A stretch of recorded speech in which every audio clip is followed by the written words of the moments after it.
Hi guys, good morning. This is your OVI Master Perry Tapales and welcome to our OVI's Frequently Asked Questions. Gaano ba kaimportante ang valid ID? Isa sa mga kalimitan na pinagtatalunan, baka pwede na ito. Ito lang ang ID meron ako eh. Bakit dalawa pa ang kailangan isubmit? Well, sa lahat po ng ating member ng OVI community, napaka-importante po ng pagpipresenta ng dalawang valid ID. Ito po ay hindi para kayo ay pahirapan.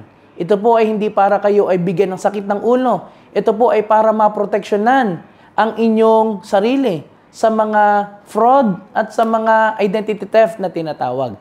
To make sure na ang taong nagpepresenta at nagki-claim or nagpa-process ng claim sa atin ay talagang siya at ang taong nararapat na makareceive ng benefit ng taong na-aksidente.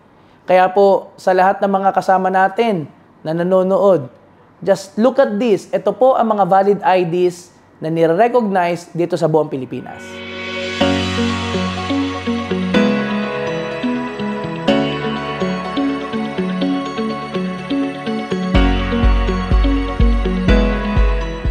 So again, whenever you have claims, at least dalawang valid ID po ang inyong ipresenta. Kahit ano po sa mga valid ID na ipinresent natin kanina, yun po ang inyong ire-ready sa pag-claim sa Orvis Victus International. Thank you so much and see you more sa ating Frequently Asked Questions.